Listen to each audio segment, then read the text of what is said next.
all the work, all the sacrifice, handling the enormous weight of massive expectations, ends tonight here. It's over. Time to say it again, Boston. Anything's possible. Banner number 18 has been secured. The Celtics are NBA champions. Just how I predicted before this whole series began, Celtics in 5 and cruise to an NBA title is exactly, go back, rewind the tape, and you won't find it because I did not say that. But the Celtics closed it out last night. Welcome to Sports Ticket, brought to you by Kiefer Brothers Automotive in Beloit, your home for fast, friendly auto repair. Wade and Dusty with you. We have Intern Matt. Is that what we should call him? Intern Matt? Intern Matthew? Yeah. Matthew the intern? Matt the intern? You know, I don't know. What nickname do you want, Matt? Matthew? Do you like Matt or Matthew? I've never really cared. My parents honestly prefer Matthew, but I've never cared. You don't care? Not really. All right. So we'll call you Joe. Welcome, Joe Thanks the for coming intern. in today, Jim. Hey, Jim. We'll just change his name every day he's here. Every time he walks in the door, we'll just go Jack, Jill, Jim, Jimmy, John. Let's see, if you call me Jim, then you're going to have to call me, like, Jim the Fourth, because that's my dad's name. Okay. When I said that, I was like, wait, I can't call him that. That's his dad's name. I knew that in my mind right when I said it. Okay. All right. Yeah, we'll just mix it up. Max. Maximus. Yeah, I like it. The Mad Hatter. I like Maximus. Makes me sound cool. It sounds like it makes you sound strong. Yeah. You know, like you've been. I work out. I look good. I work out. Oh, Matthew, the intern or whatever his name is here with us. He is observing and trying to learn a little bit about the business from us to Yahoos, and so he is observing here right now here in the studios for the Sports Ticket today. And before we get into the Celtics win NBA title, and before we get into the Royals, and also the College World Series and the Stanley Cup Finals could be done tonight as well. And then we get the horrible, horrible gap, and what do we do for sports, for us sports junkies out there? But Dusty, we have some local sports to share with people. Yes, and I don't have all the names, so if I miss somebody and you're listening right now and your kid is running for the Kansas Flyers this summer, please let me know. There are no town names attached. It just says Kansas Flyers on everything. So I also am going to try to get a hold of the coach to see if he's got a roster for me. A receiver from Kevin O's, so we guess Smiley was Miley's definitely on there, okay. Yes. So anyway, some of the participants that did fare very, very well this weekend at the USA Track and Field Missouri Valley Junior Olympics in Kansas City. Madison Howland of Smith Center, who's had an outstanding career with the Flyers and with Smith Center, obviously, as a freshman this year, took home first place in the 15, 16-year-old girls 3,000 meters with a time of 10:47.13, and also won the 1,500 in 5:07.82. In the 17, 18-year-old girls 1,500, Ryer Berticelli of Osborne took first, 5:16.07, and finished second in the 3,000. And Miley Ost in the 15 to 16-year-old girls in the 800-meter run did finish in first place there in the Missouri Valley meet, 2:28.17. Also in the 13 to 14-year-old girls 1,500, Hallie Mick of Osborne was first, time of 5:36.42. The Flyers did finish first and second in all the 4x800 meter relays in all the classes except 17 to 18, where they just finished first because there was only one team. So I'm pretty sure that Miley is probably on the 15, 16-year-old first place team in the 4x8 as well there for the Kansas Flyers. But again, I'll try to reach Coach Smith and get a full roster. If I missed anybody, I apologize. And the Kansas Flyers always have a lot of success and a lot of area athletes that do a lot of great things for them over the summer, and I would imagine we'll have some young ones headed out to the Nationals this year again in USA Track and Field Junior Olympics. So thanks to Kevin and everybody that sends that information to me. If there's any information over the summer that you want me to have and get on, please send it to us, because there's a lot of things like this that are not sanctioned by schools, and I can't keep track of all of it. So if you have anything, we do appreciate it when you send it to us so we can get that information out there to all the folks here in North Central Kansas. Latest local sports information online, nckssports.com. Matthew, the intern, how old are you? 17. All right. So you can go to sleep right now as we talk about something that happened 30 years ago yesterday. O.J. Simpson, the car chase, took center stage during NBA Finals. 30 years ago. So, Dusty, you would have been 10. Do you remember when that happened? Absolutely. I've talked about this before. I was just mad that they took the finals off the TV. Me too.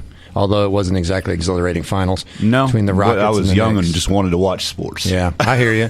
I remember that. I was like, "What's the big deal? This white vehicle is going like 3 miles per hour." That's the thing that bothered me. I was like, they're not even going fast. If they were going fast, I might have a car been chase. okay Been with interesting. it. Yeah, it was a chase, but it really wasn't. just a following. It was like slow-mo replay. But 30 years ago yesterday is the O.J. Simpson car chase. So, in case you want to, I don't know, celebrate that for some weird reason, there you have it. There was just one of there were some things that happened in the 90s that just transcended just everything, and that was definitely one of them. Yeah, and then the trial and everything else. Absolutely, yeah. So we shifted into the NBA Finals last night that was not interrupted by a slow-moving Bronco car chase. The Celtics win their 18th NBA title. That's a record, breaking the tie they had with the Lakers. They dominated, beat the Mavericks last night, Game 5, 106-88. And half-court shot by Peyton Pritchard off the bench. You kind of felt like it was their night. The Celtics at halftime, 67-46. Jason Tatum was outstanding, 31 points, 11 rebounds, 8 assists. Jaylen Brown was named NBA Finals MVP at 21 in the win. But it is the first title for the Celtics in 16 years. Last time they won it was 2008 with Ray Allen and Kevin Garnett and Paul Pierce. And Joe Mazzulla is 35 years young. He's only 35, and he's an NBA champion. And if you go back, he wasn't even close to their first choice. What happened was Ime Udoka was the head coach and led the Celtics NBA Finals the year prior to last. Then he had a inappropriate relationship with somebody within the Celtics organization, got canned. And so then they were scrambling a little bit, and one of the assistants they had on their bench actually went to the Utah Jazz. Mm-hmm. And as Mike Breen was talking about last night, if Will Hardy doesn't go to the Jazz, he might be the head coach of Celtics, and Mazzulla doesn't get an opportunity. And there was some growing pains throughout last year, and they were down 3-0 in the Eastern Conference Finals, came all the way back for us to Game 7, but Jason Tatum sprained his ankle early. Jaylen Brown said, I was not good. I needed to deliver. I didn't. And they use that as motivation and fuel. Tatum losing to the Warriors 2 years ago in NBA Finals. Jaylen Brown, after he performed last year and couldn't dribble to his left, it seemed like. And they both worked on their games quite a bit. And then the Celtics were Brad Stevens. I've talked about this a long time ago. Brad Stevens, I saw him coach in person in the Final Four with Butler. I said it then, and I would say it even now. I think Brad Stevens is one of the best coaches in the world. College or pro, and he had a pretty good success rate with the Celtics as well, but he didn't lead them to the NBA Finals or anything quite like that. He moved into the front office, and now he's a GM, and the guy made some unbelievable moves to make the Celtics a better team. And Joe Mazzulla was not part of the plan prior to last season, but he became the head coach, and now he, of course, is going to be respected. He already was by his players, but he's only 35. I mean, Al Horford might be older than him. I don't know. I have to check it out. He probably is. I'm pretty sure. Got to be close because he's been in the league 17 years. If Yeah. Horford played at Florida, he's got to be older. Yeah. Because he didn't come straight out of high school. He won a couple titles at Florida when they went back to back under Billy Donovan. 38. Yeah, so he's older. Al Horford's closer to me probably than Joe Mazzulla. Horford is 3 years older than his head coach, which is kind of interesting. But here's Mazzulla on the players buying into the philosophy, and they were the best team all year long, no question. It really starts with them. I mean, you can't have a philosophy or a way of playing if you don't have a group of guys that are willing to buy into it and willing to be disciplined for it. And quite honestly, like this group of guys has been through so much in the league, they know what it takes. And so just it's more about that. When you have a group of guys that have an understanding of what it takes, using the experiences that you've been through, and that to me is more than anything. So it was a joy watching the guys just grow as a team throughout the year, but also like really work at it. You know, like there's a group of guys in that locker room that decided they wanted to win on day one, and they worked at it every single day. You know, patience is a virtue. Young Maximus, patience is a virtue, and a lot of people don't have it anymore. And even some very smart people in high-level companies, very smart people that are in front offices, in professional sports, don't have patience. We talked about last year, the Nuggets won the NBA title. What was one of the big reasons why they won the NBA title? They didn't can their coach after a year or two. Yeah. They stuck with the plan. And you see the Suns do what they didn't work out so well. We've seen the Lakers, hasn't worked out so well. You try to assemble this great team or put a couple of stars together, and you're trying to put round pegs into square holes or square pegs into round holes. It just doesn't fit, and you're not willing to go through the process. The Celtics went through the process. They tried to speed it up at one point when they got Kyrie Irving, and that backfired, and it set them back a little bit. But the Celtics, how many times did we hear over the last 3 or 4 years? I think it was every offseason. Jaylen Brown and Jason Tatum are too much alike. Jason Tatum and Jaylen Brown, one of them has to go. For the Celtics to win a title, you need to trade one of these guys. You can't sign them both long term. You'll have too much money tied up. You got to trade them all, one of these guys. And Jaylen Brown was the one everybody wanted traded. Trade him for Kevin Durant was the thing they talked about last offseason. And immediately you and I said that would be one of the dumbest trades the Celtics could ever make. Why would you give up Brown? There was talk Brown and draft picks for Kevin Durant. And I remember saying on the show, I would want Durant and more for Brown. I'm not giving I wouldn't even give Brown for Durant straight up. And now look at where we are. Durant, of course, is a fading player that's still a good player, but he's past his prime. Suns got bounced first round, got swept. And then you have Jason Tatum and Jaylen Brown figuring it out. And Mike Breen mentioned this last night. I thought it was a good point. So LeBron didn't win a title until his 9th season in the league, I believe it was. Michael Jordan didn't win a title until he's 28, his 7th year in the league. Jason Tatum last night, I think it's his 7th year in the league. He won a title. And they made the finals a few years ago. But the point I'm trying to make is patience is a virtue. The Celtics didn't panic. And this is why fans shouldn't be in charge of teams. Definitely media shouldn't be in charge of teams. Because Jaylen Brown would have been traded for who knows what. And they're trying to speed up the process. And what happened was the Celtics kept their core together with Tatum. And they kept Brown. And then they finally decided Marcus Smart needs to go. All right, they let Marcus Smart go. They went out and they got Porzingis, which was a good fit, although he didn't play a lot in the playoffs towards the end. And in the NBA Finals, he didn't play a ton, but he was good early. And then what I thought kind of fell in their lap, but was smart to go grab him, and I said it when he was signed, and you can rewind the tape, it's there. I said Drew Holiday is a terrific signing for the Celtics. And I said that gives them they're the favorite in the East because Drew Holiday is a winner. He's a complete player, and I said it then, and I've said it for a while. He's a better all-around player than Dame Lillard. And the Bucks end up trading for Dame Lillard, ship Drew Holiday, who's way better defensively, is more of a team player. And I love Dame Lillard. I love his game. Great offensive player, but he hasn't won anything in his career. And part of that's organizations with. Portland didn't have a great team. But at the same time, you traded Drew Holiday away plus other assets to get Damian Lillard, sign him to a big extension, and then Drew Holiday was not going to be part of Portland's plans because they were going young and they drafted some young guards. And next thing you know, Boston's like a few days before training camp going, dude, this guy's available. Let's go trade for him. And to me, it's a no-brainer. Like Brad Stevens gets a lot of credit for, he signed Porzingis. Okay, that was good. He's injury-prone, but there was potential. You saw that. I thought it was a good signing at the time. And then you got Drew Holiday. It's like, I don't think it takes rocket science to go get Drew Holiday. If he's available, go get him. Mm-hmm. And he didn't cost an arm and a leg like Dame Lillard did. And where are we today? The Bucks got bounced first round. Granted, Giannis was hurt some. Lillard was hurt, but they never gelled this whole season. They fired their coach after 30 games in his first year. The Bucks did. You talk about patience. Wow, those guys are just a poster child for patience.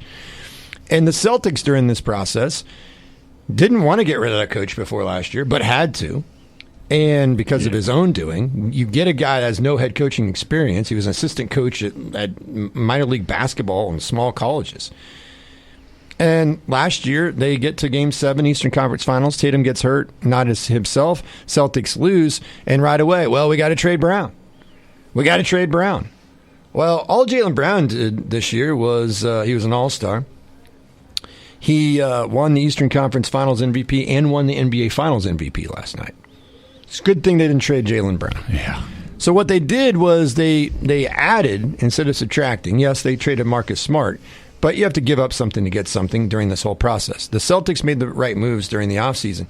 And last night, Jason Tatum, who offensively wasn't great during the series, but did a lot of other things to help this team win, he had 31 points, 11 rebounds, 8 assists. I thought he was going to be the MVP. I was surprised when Jaylen Brown got the MVP, which I think is fine. I think you're splitting hairs because I will give credit to those that voted for this, because Jaylen Brown defensively was terrific. Yeah, I think that's probably what put him over the edge. Right. Yeah. But a lot of these voters don't see that. They just look at the numbers. And Jason Tatum, if he would have had this performance in in game 3 instead of game 5, when I think some of these guys already put their vote in. And I'll tell you who could, honestly, I could make a case Jrue Holiday should be NBA Finals MVP more than either one of them. I really, truly could make a strong case. So they have 3 guys that could have been MVP. Porzingis, if he'd been healthy, who knows what he would have done this whole series, because he was great that first game. The Celtics put together a deep team. We talked about before the series began that if you use your head, you should pick the Celtics. On paper, you should take the Celtics. They're the deeper, better team, more talented team. The question I had, though, was can they close it?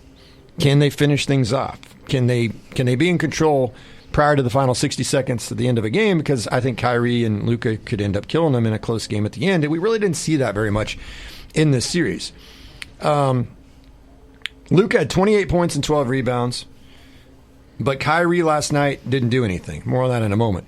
Celtics are the 6th different champion last 6 years. So if you're tired of Warriors-Cavs, as Dusty certainly was, we've had different finals matchups the last few years. We've got different teams in there, different champions. So if you like some parity, there you go. The Celtics went 16-3 in the playoffs. They had the 3rd best regular season net rating in NBA history. They held the Mavericks below 100 points in all 4 wins, which you mentioned that yesterday, Dusty. And Boston won without Porzingis playing very much in the NBA Finals. And he's arguably a team's 3rd best player. And he missed the entire playoffs, basically. He played just 3 finals games. He never played more than 23 minutes in a single game in the finals. Probably a sweep. I mean, who knows if Porzingis plays 100% the whole time? We don't know. But Al Horford had played in 186 playoff games, 17-year NBA career, and he finally got a ring. How can you not be happy for that guy? You talk about a guy, talk about patience. That guy's the epitome of patience. Jaylen Brown was the finals MVP, got 7-11 MVP votes. Tatum got the other 4. I think Holiday should have been considered as well. Brown averaged 21 points, 5 rebounds, 5 assists. But as we talk about his defense, he's a primary defender on Luka. He made Luka work. Luka got numbers. Great players are going to get their numbers. Offensive players are going to get numbers. But he made them work. And Jrue Holiday was a big part of that as well. And then Brown hit some big shots, especially a big shot, late in game 3 that put him up 3-0. But I want to talk about Jrue Holiday for a second. He's the only player in the league to win 2 championships over the last 4 years. If you're someone that's younger out there and you're big into sports and you think you got to score 30 points a game and you want all the accolades, you're not going to win jack squat. You're not going to win championships by being a ball hog.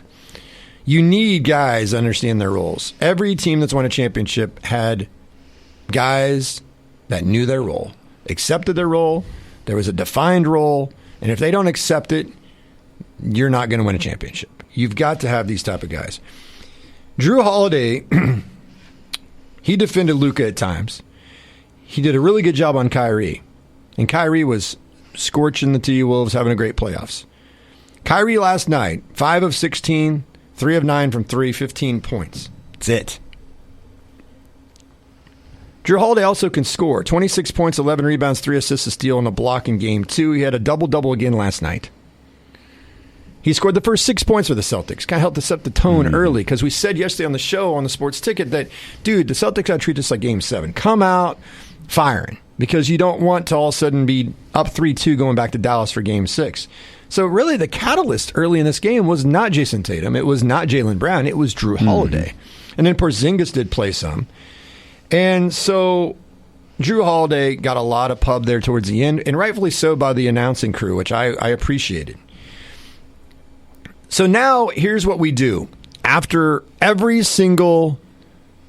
Well, first of all, let me go back. So you have to build a team, but you have a pretty good core. If you don't trade away Jaylen Brown, you got Tatum, you add Porzingis, you had Al Horford, it's a good player. You got some, Derek White was a under-the-radar pickup in a trade. You got to build. Won't ever get the credit that he deserves for his run this year in the playoffs. No, he doesn't. He just won't. No, and very good defender too. Absolutely. And the Celtics were one of the best defense. In fact, they were the best defensive team this year. Here's Missoula on building the foundation for the NBA title. Celtics. It feels good. I think the most important thing, something that's really been going through my mind throughout this process is, you can't lose sight of the people that came before us. When I first got here, the staff, Brad's coaching, the staff that they had, the foundation that they built with these guys when they were young, the foundation of what we have is one of the reasons why we're here today. And so I think that's one of the first things that came to mind was just because we won this doesn't mean what the people have done before us isn't just as important. That's very true. And that's a guy that sounds like he's grounded. He gets the big picture, and he's only 35. So this is what we do. Not we. Well, I guess we, the media, but I don't put ourselves in it because this is not what you and I do on this show. But it's as predictable as the sun coming up and setting every day. Team wins a championship. What's the first thing that people start talking about? Are they going to repeat? Oh, yeah, dynasty. Yeah. Oh, yeah, dynasty. What happened after the Nuggets won last year?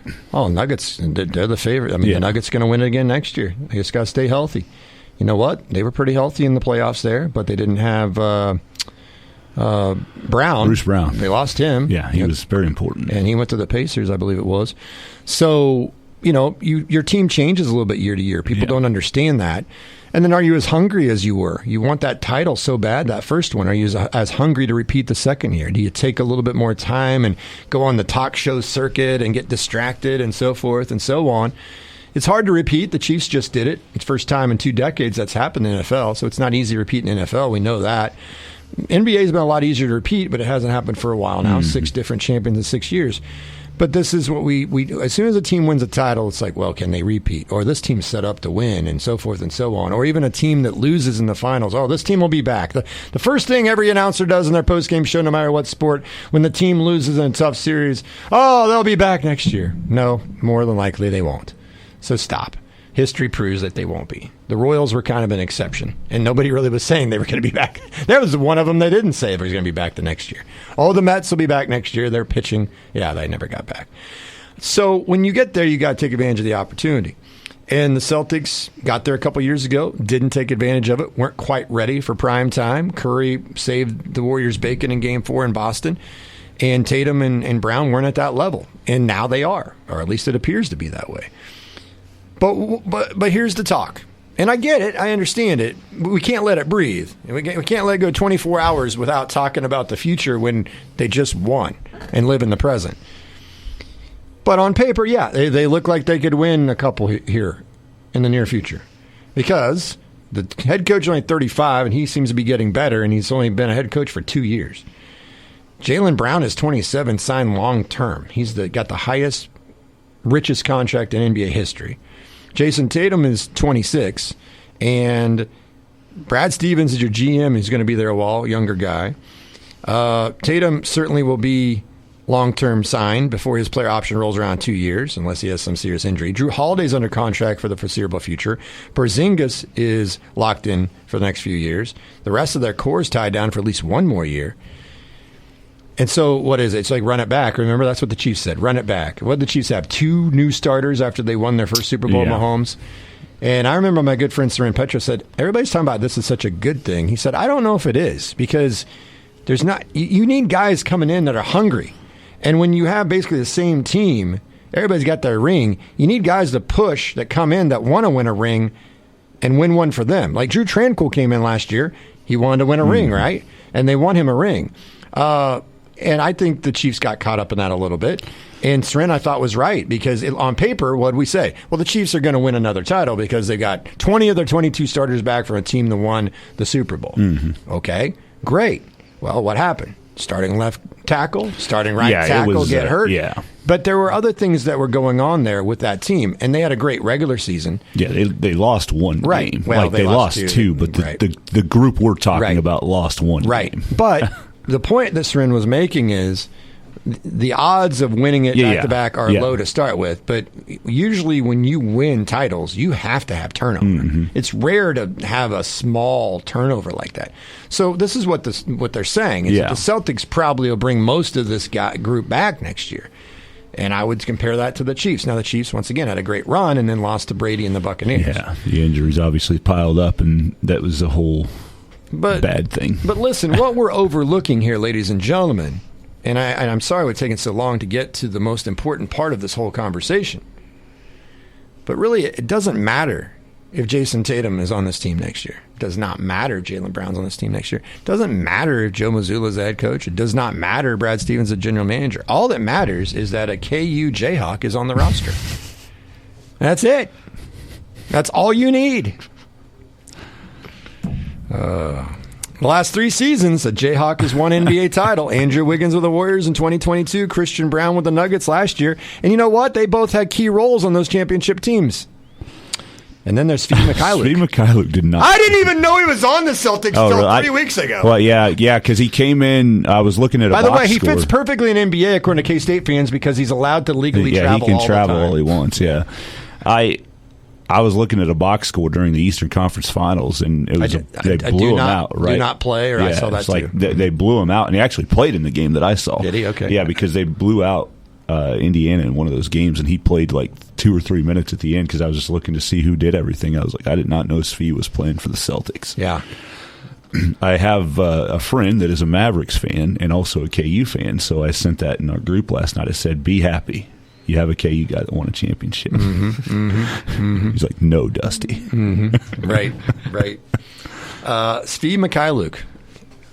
And like KU put it out there on Twitter last night and another place, and I'm like, okay. Hey, Sasha Khan won a title with LeBron and the Cavs. Yep. I think Sasha clearly was the key instead of LeBron in winning a title in Cleveland. But I didn't even know Svi was in the NBA until I saw that a few weeks ago. Yeah. So I figured he was still hanging around somewhere, but I didn't know where until then. I had to have a little bit of fun with it. I had to. So, of course, there are KU players on other teams. The Morris twins haven't won a title. So there's not just one former Jayhawk in NBA and they win a title every year. There's many Jayhawks that don't win a title. Yeah. So it is funny how it's put out there. Like, oh, Svi Mykhailiuk won a title.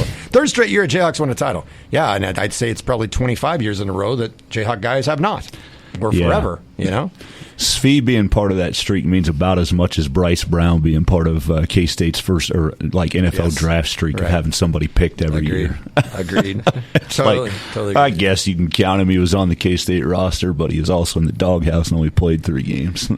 I would totally concur with that. Coming up in 30 seconds, we'll see if the hockey season's over. Coming up later tonight. I'm Elijah at Kiefer Brothers Automotive in Beloit. Hot weather is here. Is the air conditioning in your vehicle nice and cold? If not, we can help. We have the training and equipment to service vehicle AC systems of all types, including the new refrigerant and late model vehicles. We offer same-day service on air conditioning with no appointment necessary. So don't sweat it out. Give us a shout. Fast, friendly service for your air conditioner can be found at Kiefer Brothers Automotive, just south of the courthouse in Beloit, or on the web at kieferbrothers.com. Stanley Cup Finals resume tonight. The home team having a chance to wrap up a title because when you think Florida, you think ice hockey. The Florida Panthers lead the Edmonton Oilers 3-1 in the series. Game 5 is 7 o'clock tonight in Florida. I saw some video. There was empty seats in Florida for the Stanley Cup Finals. You know why? You know why? Because 88% of the people who live in Florida are retired and don't even get out of their house. Retirement community. Thank you very much. Tampa Bay Rays, they make the playoffs in World Series. They've been empty seats. Speaking of baseball, the Royals back on the field tonight after having yesterday off. The Royals stay out west. They start a 3-game set with the A's in Oakland, 8:40 tonight, first pitch. Royals are 41-32. A's are 26-48. Alec Marsh, who had a no-hitter through 6 innings last time out against the Yankees, he gets the start. He's 5-3, ERA 3.63. Michael Wacha, Michael Wacha, starting pitcher for the Royals. He's on a rehab assignment after a fracture in his foot. 4 innings pitched, 2 hits, no runs, 6 strikeouts yesterday, so he looked good. So he should be back soon. You look at the standings in Major League Baseball, and right now the Yankees have the best record in the American League. The poor Baltimore Orioles have the second best record, and they're a game and a half out of first. They're in the wrong division. Red Sox are 3 games above 500. They're now in third. The Guardians have a 5-game lead over the Royals in the AL Central. The Twins are 5.5 back. Mariners have a 9-game lead over the Astros in the AL West. Holy cow. Phillies have an 8-game lead over the Braves in NL East. Phillies the best team in the NL. Brewers 5.5-game lead over the Cardinals. Dodgers have an 8.5-game lead over the Giants. There's some really one-sided divisions right now, aren't there? Kind of crazy this early to see that. We're not even to the halfway point. We're about 70, 75 games into it.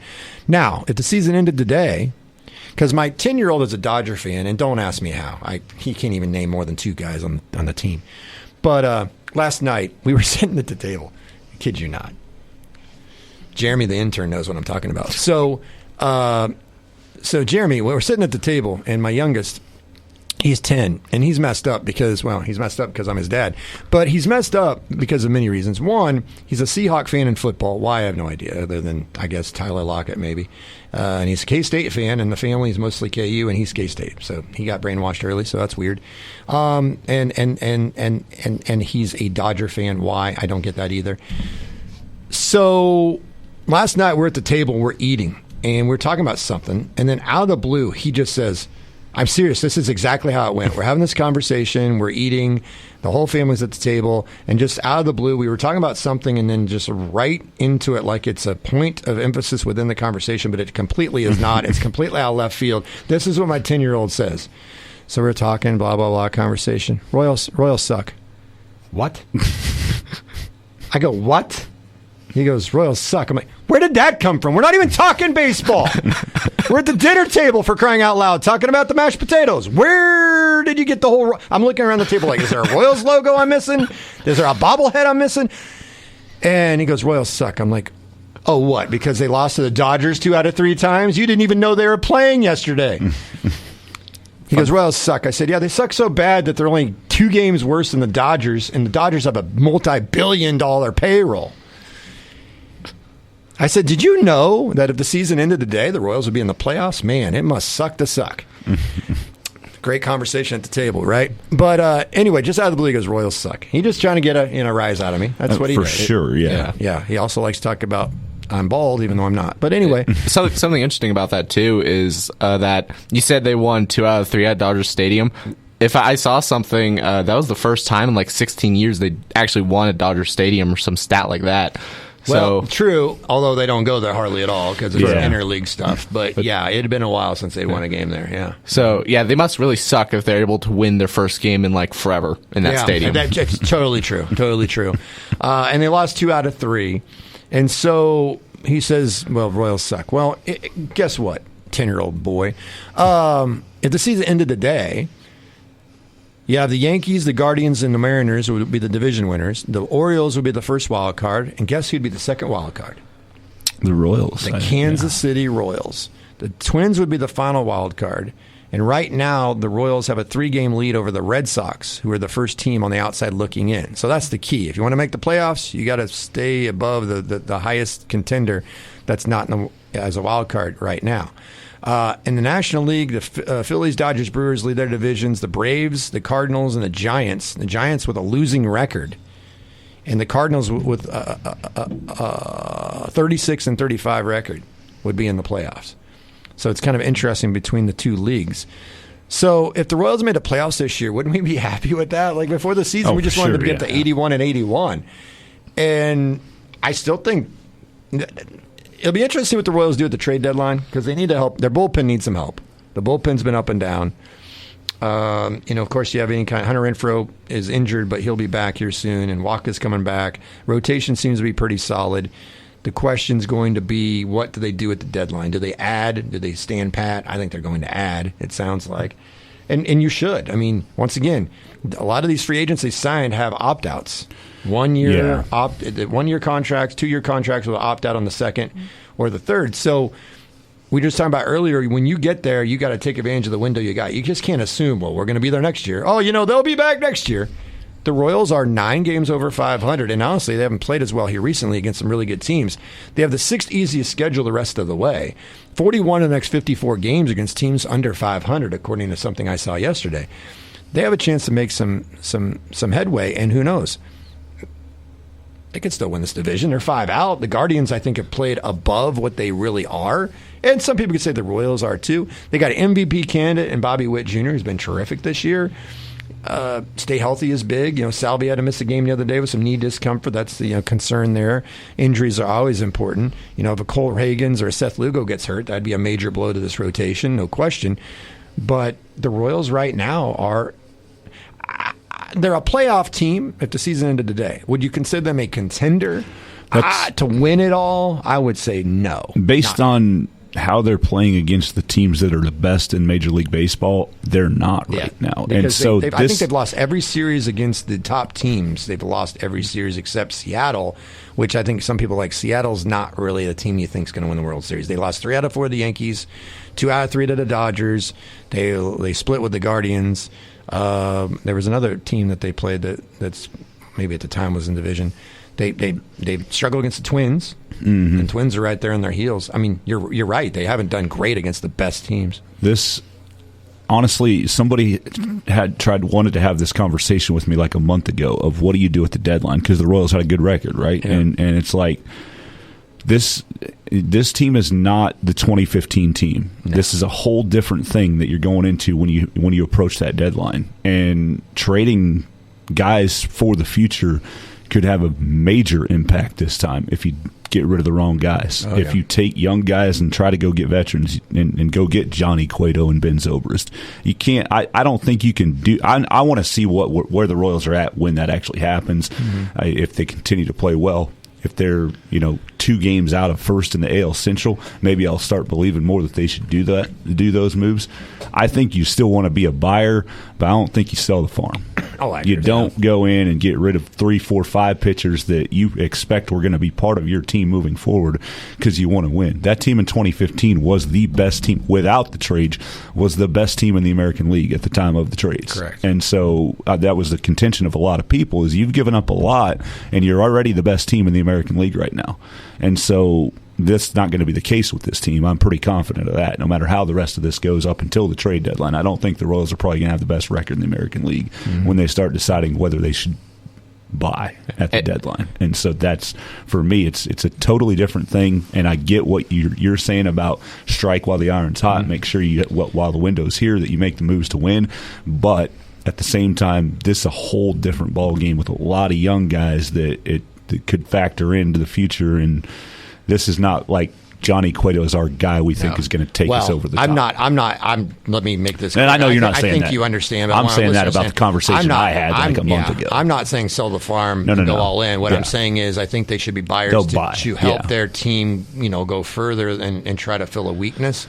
But I agree with you. I said buyers like buy Justin Maxwell. Like find a guy that, and I'm not saying he was like a stud or anything, but I'm saying those are probably the type of guys they're going to be looking for at the deadline this year. Yeah. Guys that are going to be able to, pinch hit.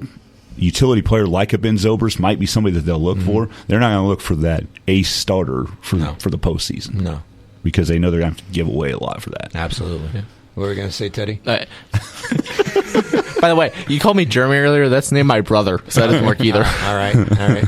So Jeremy Jr. So I think another good point here is I think they should honestly also get players that will help extend their playoff window, because for these small market teams in baseball, you have a very short fine window. You see that with the Brewers and you see that with the Royals.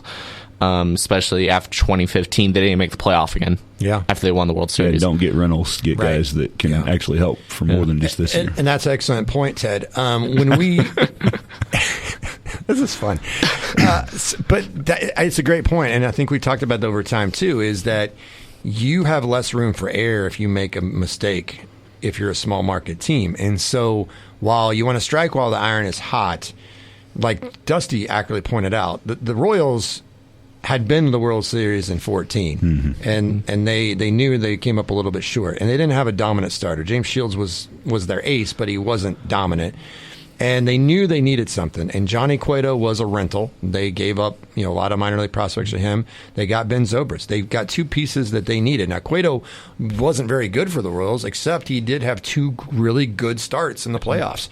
And those 2 starts were worth it. And we said it at the time when the Royals made those moves. This is putting all your poker chips in the middle of the table and saying, we're gonna go down in flames or we're gonna win it. And we said at the time, it's a great trade if the Royals win it all. It's a horrible trade if they lose. Now, none of those guys they traded away, all these young pitchers. Brandon Finnegan was one that some people are like, oh, no, we got rid of Brandon Finnegan. Those guys haven't gone on to do too much. Sean Manaea is the only one that did well. Had a no-hitter, and he's a pretty solid starter in the league over the last so many years. But none of those guys became all-stars where you really regretted what they did. No. Returns were exactly what the Royals wanted all the way around. I can say it all worked out for the Royals. It really, truly did. But no, they're not in a position. They're coming off a season that lost 106 games last year. You can't sit there and say, we're just going to go win the World Series the next year. That's highly doubtful. And so you don't want to sell off the farm and then put yourselves backwards, as Trevor was saying, in regards to the future of the Royals organization. Like, you don't want to trade a Michael Massey if you think he's your future second baseman. You're not going to trade a MJ Melendez if you truly believe he's your left fielder of the future. Now, if you think he's not, maybe, I don't know what you're going to get for a guy hitting $163, but whatever. It's the same thing with when we were talking about Mike Moustakas, right? Right. Like early on in that part of it. Maybe he'll turn his bat around like Moustakas did, but we had these kind of conversations about Moustakas that we're having about Melendez. Yeah. Really, I mean, dude needs to go back to Omaha. He goes for a day and has to come back up, and it's like, and then for some reason it finally clicked for him. So you're holding out as long as you can with a guy like MJ Melendez for it to click. And you're not going to get a lot for him right now the way he's playing anyway. That's what I'm saying. His average isn't going to get you what you want anyway. And that's kind of where you were with Gordon when he was struggling for a while. Absolutely, yeah. And then you shifted him from third base to left field and resurrected his career. But the Royals, you don't want to give away or trade away some key components in the future. What makes this unique, though, and a lot different than 14 and 15 as well, and here's a different angle to look at it from. Waka, Lugo, those two-fifths of your rotation can opt out after this year, I believe. And you got a couple of relievers that can opt out. And I don't know about position players. I have to look at it. But that creates a little bit of urgency because if Lugo's having a great year, Lugo would be crazy. I have to look at Lugo's contract. Was it opt out after the 1 year or opt out after two? I'm not 100% on that. I'm going to look at that because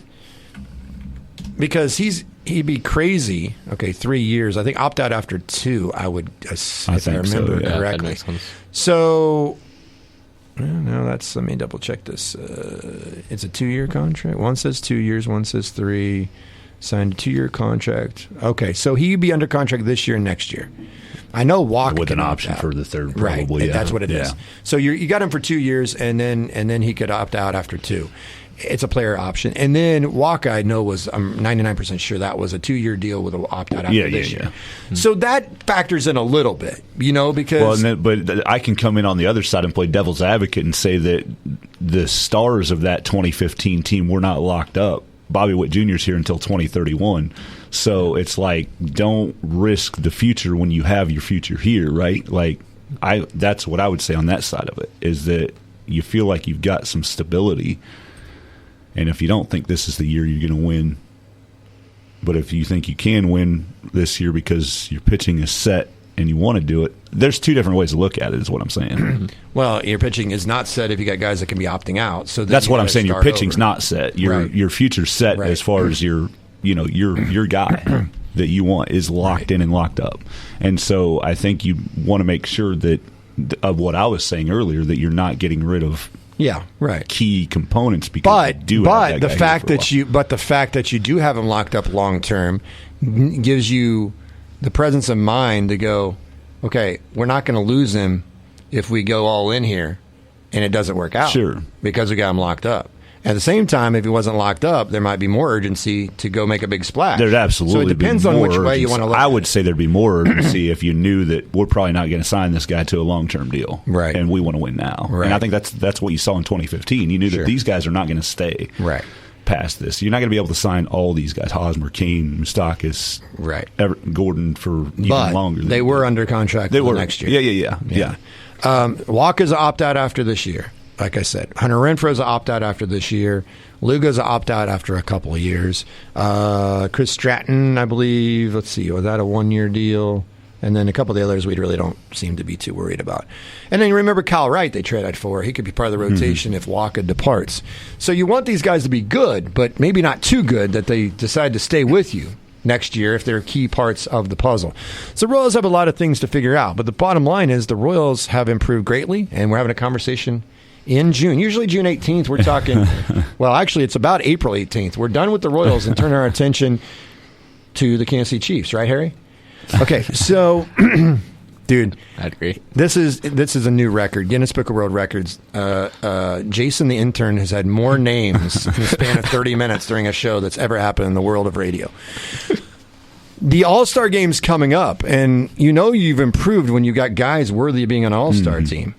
And right now, two of the top candidates for MVP of this league. Baltimore Orioles are 47-24.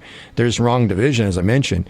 And Gunnar Henderson's having an MVP-type season, 22-year-old shortstop. Bobby Witt Jr. is 24.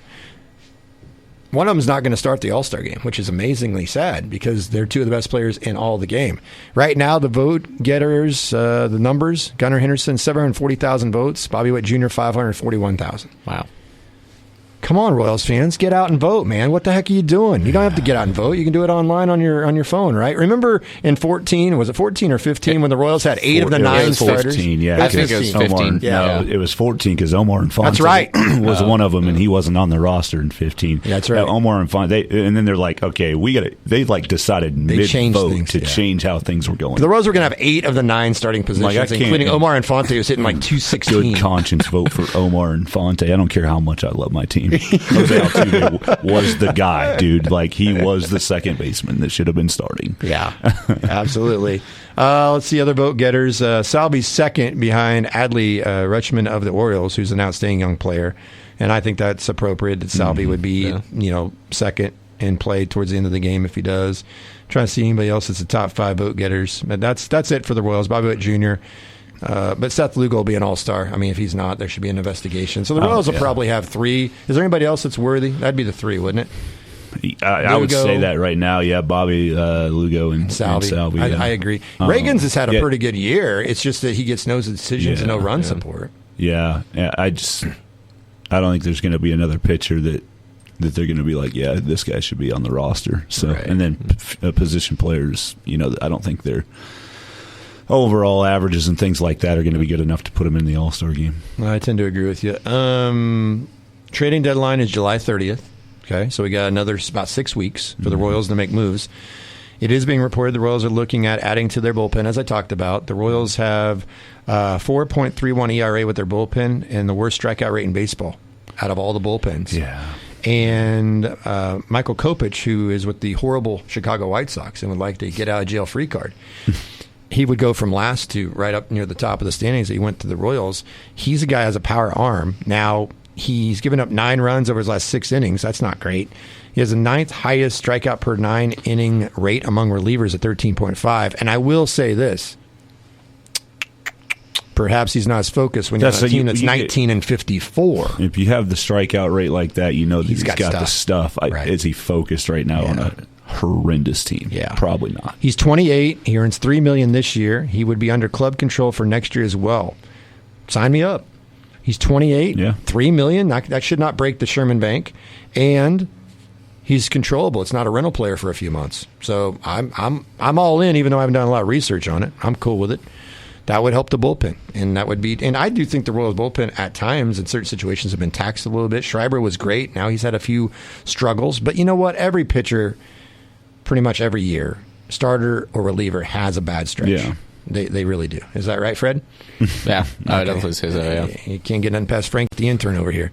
So the Royals, it's exciting to talk Royals baseball in June because usually we're not, except back in 14 and 15 when Jerry here was 2. How old were you when the Royals won the World Series in 15? I can't really remember, but I do remember when they won it, and I do remember when they went to the World Series for the first time. In my memory was 14, and I remember my dad, I had to have him check the score every night for those games because I was a huge Royals fan. I've always grown up as a Royals fan, and then I was heartbroken when they lost in 14. And me too, and then my credit card statement came in the mail as well. Yeah, I was sitting Game 7, and I was ready to stop in Topeka, get my World Series champion shirt. Safe to say I did not stop in Topeka on the way back. No. So what year were you born?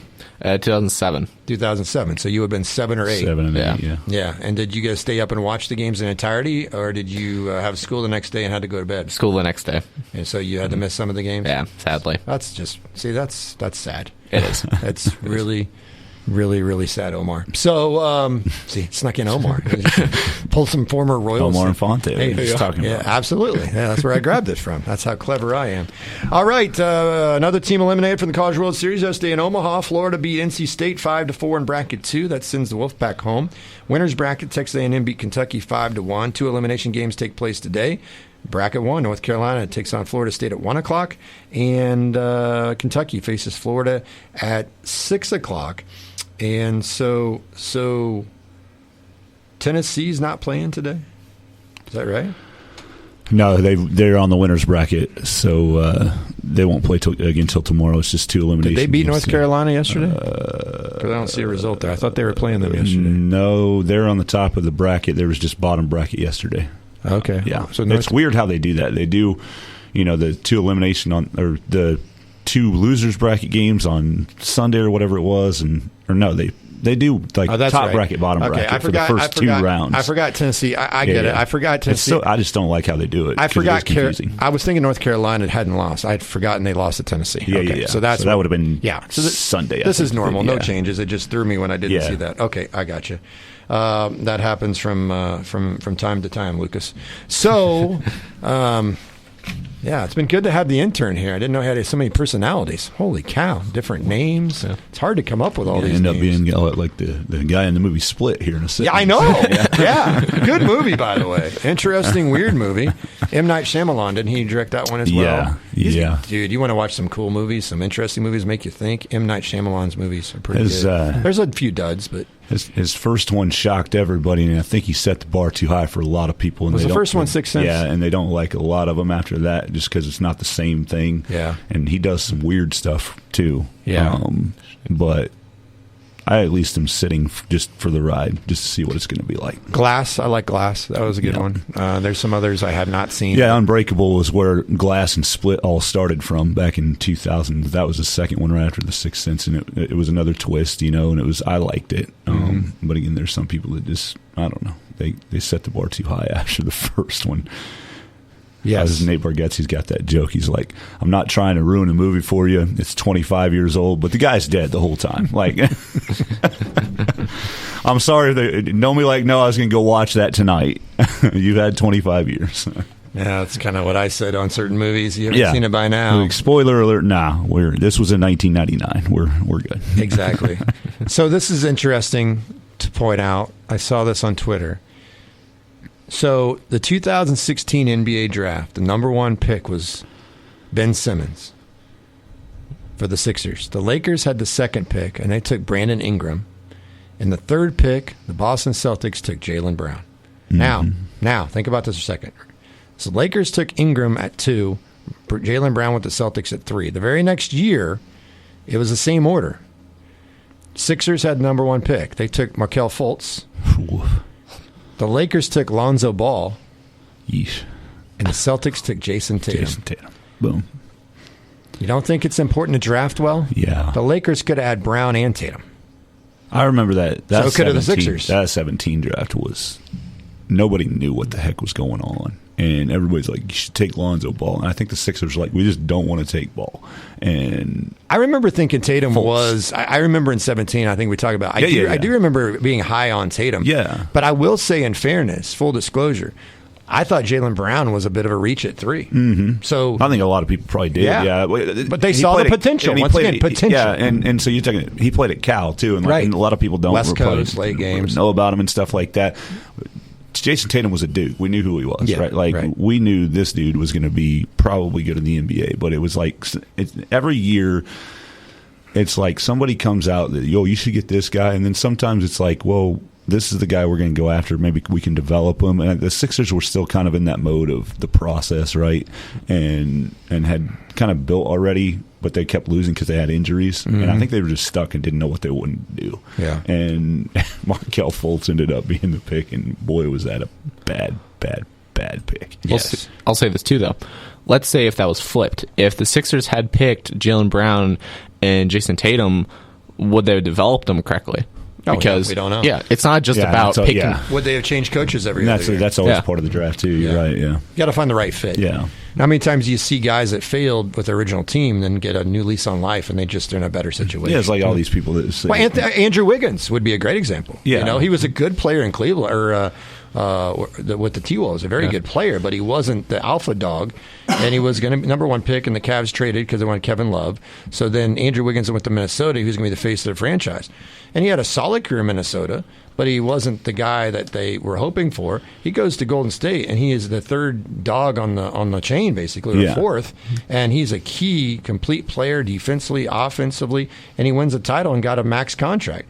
He was just a better fit not being the top dog, because sometimes these guys, just because they're number 1 or number 2 or number 3 overall picks, that doesn't mean they're the alpha dog. It might mean that they're really, really good, and you got to be Robin to somebody's Batman. Yeah, it's always like when people do all these redrafts all the time, like 7 or 8 years later, and like, so obviously Patrick Mahomes would be picked number 1 probably, but definitely number 2 by the Bears, right? In these redrafts, and I'm like, you're sitting here in a, like Matthew just said, you're sitting here in a situation where you're assuming that Patrick Mahomes is going to develop with the Bears like he did under Andy Reid with the Chiefs, with a team that has a historically bad tradition of developing quarterbacks, right? So I'm not convinced Patrick Mahomes would do anywhere near the same thing with the Bears at number 2 that he did with the Chiefs here.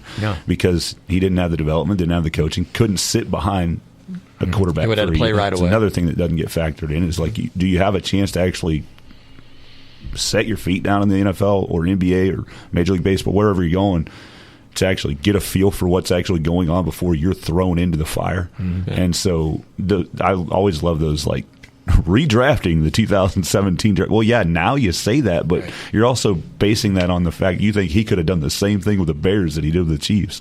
And yeah, it's a good idea, but probably it's all going to go. Most of it's going to go a little different. Yeah, if Patrick Mahomes would have went to the Bears, I would almost say he would not. He would honestly probably be one of the worst quarterbacks in the league. I would almost say that, because he sat behind Alex Smith for almost the whole entire 2017 season, I believe it was. And then he had that one game against the Broncos in that season, and he didn't turn heads in that game, if I remember correctly. He threw an interception, a couple touchdown passes, and some yardage. That was it. They didn't have touchdown passes in the game. Yeah. But he was playing with third-string wide receivers, and he won the game with a clutch drive in the final minutes. But I disagree with you on that to an extent. Mahomes wouldn't. He wouldn't have been the worst quarterback in the league. He wouldn't have been a bad quarterback, because look at the greatness he has. He makes people around him better. But I will agree with you that if he went to the Bears, he don't have any rings. I don't think he has any rings, but I do think he would have elevated them to where maybe eventually it would get to that point, because he'd obviously make people better. But I think the good point one of you said was sitting for a year. Peyton Manning didn't get to sit for a year, and he took his lumps. Troy Aikman took tremendous lumps, didn't get to sit his first year. But look at Aaron Rodgers. He sat for a few years behind Favre. Jordan Love sat for 2 or 3 years, and look how he's just ready to step in. And Patrick Mahomes sat for a whole year behind Alex Smith, and then played a game that didn't matter in the standings because they had clinched their playoff seeding at the time in that game against Denver. Now, Seren Petro, he covers the Chiefs all the time, has for many years, and he was at training camp that rookie year. And he's still convinced that the last year Alex Smith was the quarterback and Mahomes was the understudy. He said he's still convinced that if they would have put Mahomes in at halftime, or would have in that game where Kelsey got the concussion, Chiefs were up 21-0 on the Titans, he is convinced that the Chiefs would have won that game, even if it had been Mahomes' only second career start or second career game. Yeah. He's convinced of it. He said there was no doubt. There's all these people talking about, well, do you keep Alex Smith around for another year? There are people actually arguing in defense of Alex Smith. You can't trade the number 1 rated quarterback. Sure you can. When you can't score in the second half of a playoff game, and you can't go in, you can't even get to the conference title game when you had a home field advantage. Yeah, you've reached your plateau. But there are people actually arguing, believe it or not. And I remember this is one thing we absolutely were. I was dead on. I have to give myself a pat on the back here. Fred, Frank, whoever you are. But this was one where, to me, it was a no-brainer. Even if it blew up in the Chiefs' face, it was a no-brainer. You had reached your ceiling with Alex Smith. You then you give the keys, as I said at the time, you hand the keys to the guy, the young guy. He drives a Ferrari. He might wreck it, or he might take you to the promised land. Now, nobody thought that Mahomes would be what he is and what he's done, clearly. But you'd gone as far as you could with Alex Smith. But he was able to learn under Alex Smith. But Serena told us on this very show that there was never a doubt. Alex Smith even knew it. Alex Smith, no matter how well he played that year, he was not going to be the starter the next year. You don't draft a quarterback to sit for 2 years unless you're the Packers with Jordan Love. You do not draft Patrick Mahomes, move up 17 spots to let him sit for 2 years. The Chiefs had the luxury of having a solid veteran quarterback with a great head coach and a good organization to let him be an understudy for a year. But the stuff that we see today, we were seeing some of that stuff in training camp. Soren talked about. They have practices during the year. And he was told by various people, listen, we think the kid could win a playoff game today if we had to. But we've sat him the whole year. We'll hand him the keys in the offseason. Alex has earned this, blah, blah, blah. So who knows what would have happened if Patrick Mahomes would have played that game. Maybe the Chiefs would have went to the Super Bowl that year too. We don't know. What would have happened if he'd been to the Bears? We don't know. But I tend to agree with you guys. He clearly, it's hard to imagine any other spot he went, he would have had as much success as he's had now. It's hard to top what he's been able to do. But I think he would make people around him better. No matter what team he went to, I think he would have been pretty solid. But it would have been interesting to see if he was with a defensive coach. Would they have pulled the reins in on him? How would things have gone if he had to go with a coach that got fired after his rookie year? Yeah, I mean, those are interesting points, no doubt. But he's a special talent, no matter where he would have gone. I'm just glad the Chiefs went and got him. Yeah, there's certain people that end up in certain places for the right reasons, right? Yeah. And that's obviously Patrick Mahomes is the guy. Jalen Brown, Jason Tatum, 2 years in a row, the third pick for the Celtics, and they have guys that end up, falling in their lap, some might say, or reaching for a guy in Jalen Brown that some others might say. And it ends up working out in your favor because, kind of rolling back to what we had talked about earlier, they had patience to wait for it and actually be able to do it and get a championship. And, obviously they've been going in the right direction quite a while, and the Chiefs were similar to that, right? They've been going in the right direction for quite a while, but they just needed that extra one, that extra person to get them over the hump, and that pick changed the entire course of not only the Chiefs but the NFL. Well, let's put a bow on the show. We started with the Boston Celtics. Drew Holiday was probably the missing piece. Yeah, absolutely. I mean, not to the level that Patrick Mahomes is, but he's a really great all-around player. He's been an all-star. You need somebody to get you over the hump. The Celtics don't win a title without Drew Holiday. I'm convinced of that. Oh, no, not at all. And the Chiefs don't win a title without Mahomes. We know that because they couldn't win any before, except back when Lenny Cool was the quarterback, and that was way, way, way back before JJ, the intern, was born. And I pulled JJ off of seeing JJ Redick on Twitter right here on this clip. That's why I stole that one. Did you see this? It's pretty funny if you haven't seen it. So they go to the announcer sometimes, and the fans are behind. And you see this in college games, pro games. So you're sitting in the front row, and who knows how much money you paid for that seat. So when they go on camera and they show the analyst, the play-by-play guy, the color commentators, you are going to be on TV, right? Yeah. Did you see what happened last night in the Celtic game? I wasn't even paying attention at that point. So there's this dude. He's an older guy, all white, gray hair. He's in a white polo shirt. I don't know let me blow it up here real quick. Okay, I don't want to turn that. So anyway, there are people that are just trying to go back to their seats, and he realizes that they're live on the air because he can see the monitor, and he's smiling, and the people are starting to walk in from him, and he's like, no, and he doesn't, bend down, crawl your way in front of me. I'm trying to do something This is my 10 seconds of fame. I'm on television, and he's got the cheesy Cheetos smile. And there's the guy actually bends down, he almost started to crawl, and he turns oh, dude, I just missed my opportunity. I could have blocked him and been on TV for 7 seconds. It's kind of funny. This old guy's all about himself. I'm like, oh, no. Look at him. He's mad. He wants to shove the guy down. He stops the second guy from even crossing. Where do you get off, man? I'm just trying to get to my seat. We're working on this live shot right now. I'm part of this. Just wait. Come on, man. You're spoiling things. I could have turned and they could have seen my buttocks on live television. It'd been great. What kind of jeans I was wearing. But no, the guy with the gray hair with a white polo that's bland as can be, that almost blends right into Doris Burks' outfit. No, he looked almost like he was ready to punch the guy. He started to grit his teeth no, you're not ruining my 10 seconds of fame. I paid good money to sit here to be on TV behind Mike Breen, JJ Redick, and Doris Burke. Yeah, I'm the exact opposite of that. When there's a camera around, it's let me get out of this shot. Of course, part of the business I'm in probably too, but man, there'll be people taking pictures, and I know I'm in the back of it, and I'm I got to get out of here. I don't want to be in your selfie here at the stadium, man. Not the selfie part, but TV's cool because we went Final Four. What one was it? KU. That was San Antonio in 2018, I think it was. And so we were at a pep rally or whatever, and the cameras, and we know how it works. The light comes on, that's when you know you're on. And we were close up yelling and screaming, and with the Glatsiks from Centralia, believe it or not, that we happened to run into them. And we got on TV, and I got people that took snapshots and like, hey, you made ESPN. I'm like, I know. I already know how this works. And then my wife and I, we went to the 14 World Series game with the Giants and the Royals, game 1. And Baseball Tonight was doing their big thing out in right field parking lot. So we actually we didn't get there super early, but eventually we were able to navigate our way and maneuver up to the front. And we were on TV for half the show. Acting like a ding dong and waving our hands. I'm like, honey, this is the closest you're going to get to fame that you ever will, as long as you're married to me. It's funny you talk about that, because I remember when we went to the Liberty Bowl, my cousin Riley was still working at Go Power Cat, and so we were kind of hanging out with him when he had some time off. So we ended up, at the parade at the media bar, basically, right, where they were kind of converging and where meetups were happening for fans and things like that. And so I don't know how many people on that New Year's Eve morning of the Liberty Bowl, I got all these texts. I saw you on the news this morning throwing beads out. And I'm like, what are you talking? Oh, yeah. Every single TV station was on that balcony with me from Wichita. So I was like on 3 different newscasts. It's me and my buddy Jesse. They gave us, obviously K-State purple beads just to throw down to the fans that were down there to wear as part of the party, right? And so it was not a Mardi Gras party, I will say that. It was just a party for K-State fans, right? So, but it's like, you're talking about all the people that texted you when you were at the Final Four. Mm-hmm. I got all these texts from, BP was one of them. I got a couple other people like, dude, we saw you on the news this morning. I'm like, what'd I do? Oh, I know. Oh, yeah. Now I get it. It was because all the news people were around me yesterday at the parade. Dude, I was at Oklahoma City Thunder game a couple years ago, and I got chosen for the Whataburger contest, and I had to pick out where the crinkly fries go or whatever else.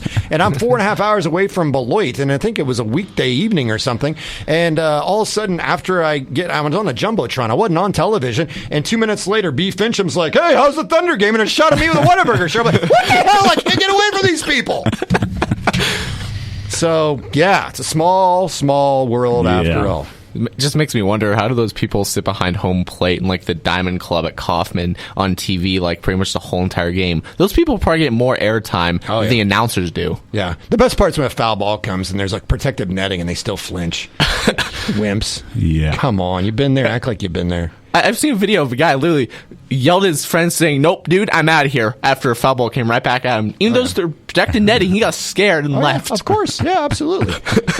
Yeah. No, and by the way, this just shows young whippersnapper that those are the crown seats that are behind the plate. My bad. Here's why I know this, because the only seats the closest I've got to home plate was the Diamond Club, and it was not behind home plate, okay? Crown seats are a whole nother level, but I understand what you're trying to say. I always get them confused, my bad. It's all good. Once you become a regular, you make a whole bunch of money in radio or TV or whatever you choose to do, and you'll just have regular seats, which, probably after a few years, the Royals will suck again, as my youngest 10-year-old said at the dinner table last night, and then you'll get really cheap crown seats right behind on a Wednesday afternoon watching the Tigers and the Royals play an exhilarating 2-1 game, or 18-11, whatever the heck it's going to be.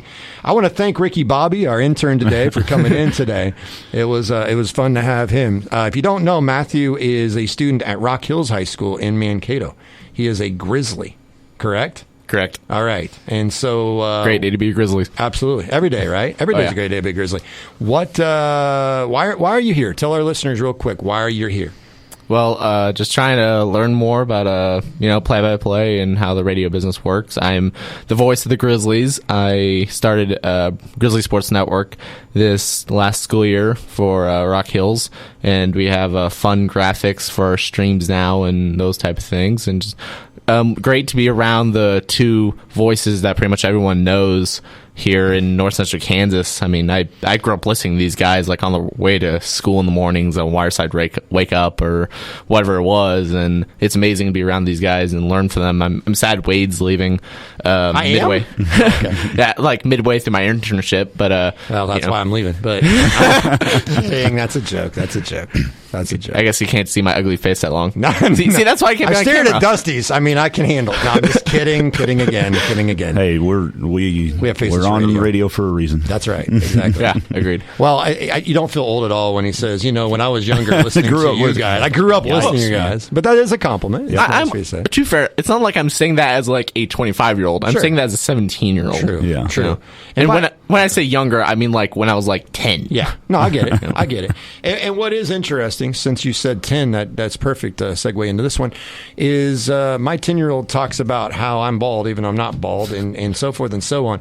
But Mikey here, our intern, he has a full set of hair. I would argue he could have a full haircut and would have plenty of hair to spare to fully put a toupee on Dusty in my head. And then I could go home and tell my 10-year-old, see, hair transplant, not bald We're good anymore. to go. You know? And I think Matthew would have still plenty of hair on his head. Look how much hair this kid's got. He's 17. He has a plethora of hair. I mean, I'm so damn jealous. I ain't gonna lie. Yeah. You know? To be honest, it's kind of annoying. There you go. Cut it. We'll glue it on our heads and we'll call it good. Hey, I'm getting a haircut tonight. If you want to come and get some, feel free. Yeah, put it in a bag. I mean, bring it here Thursday. Yeah. We talk about it on the sports ticket. I know people can't wait for that. State, regional, and national sports talk on your schedule. The Sports Ticket Podcast. Subscribe via Apple, Google, and TuneIn Podcasts or sunflowerstateradio.com.